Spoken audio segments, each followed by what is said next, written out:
Welcome to the Gateway House podcast. We're at T20 Mumbai. Today we have Rathin Roy, Executive Director, National Institute of Public Finance and Policy. Turkey's presidency of the G20 came with their three I's: inclusiveness, implementation, and investment for growth. How does the fourth I of infrastructure fit into this G20 agenda? It's the most important item for any emerging economy.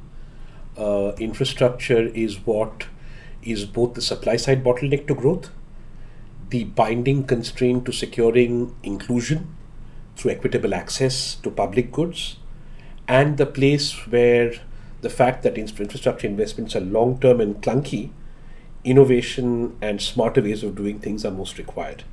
In addition to that, if you add an S, which is sustainability, then the business of securing a sustainable energy future, for example, is all about investing in the right kind of infrastructure. So nothing could be more central than in the infrastructure agenda for the emerging economies of the G20. Right. So Raghuram Rajan today, during his keynote address, he mentioned sustainable infrastructure and the importance of it. What do you believe are the three best ways to developing a sustainable infrastructure? The three best ways, well, there are three steps to it. One is to understand that in developing and emerging economies, our infrastructure is lifeline infrastructure. We build highways to transport poor kids to school, not for people to drive Ferraris on. We build energy stations so that children have light under which they can read, not for people to sit in their shirt sleeves in central heating. So the distinction between lifeline financing for infrastructure and lifestyle financing for infrastructure is at the root of sustainable infrastructure and is a big difference between developed and developing countries. Developing countries use most of their infrastructure for lifeline services.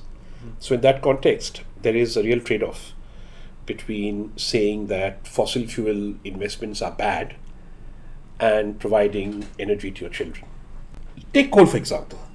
For most countries, the choice is between, I need to get out of coal and you produce the same power using solar energy. For India, for instance, that's not an option. We need both coal and solar.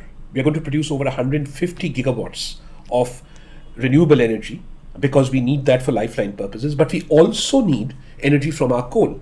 The challenge is how to clean it up. Now, India is the only country in the world where if we invest in cleaning up our coal, we simultaneously improve coal productivity. So we can get more power for less pollution through investments in the right coal technologies. So the second challenge is convincing the developed countries that just saying all fossil fuels are bad is going to make the problem worse. And that is a very important, I think, dimension to what the governor was saying in terms of this distinction. Finally, the important challenge of sustainability comes in terms of sustainability for home. Take renewable energy. People complain that it's very difficult to bring renewable energy on grid. But in countries like India, a lot of our energy, if you want to light a light bulb, doesn't have to be on grid. I can have a series of decentralized projects which provide enough energy for our kids to go to school, for them to operate computers, for health centers to work. So in all these three dimensions, sustainability and infrastructure for emerging economies go hand in hand. And I think this is going to be a very important part of India's contribution to the Chinese G20, especially as it's going to come just after the Paris COP. Right. Last question.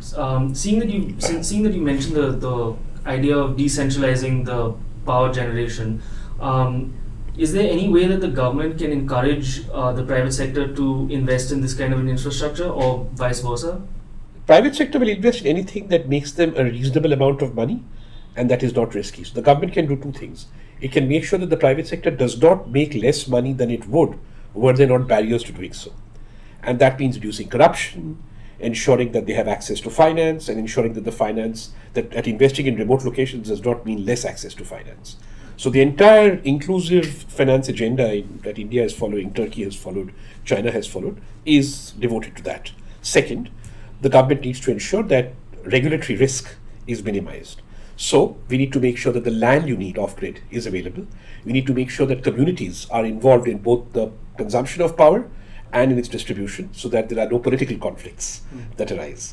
And third, the government needs to make sure that powerful lobbies who don't like the idea of things going off-grid because it empowers the poor, but it disempowers lobbies, those lobbies are kept in check in the larger national interest.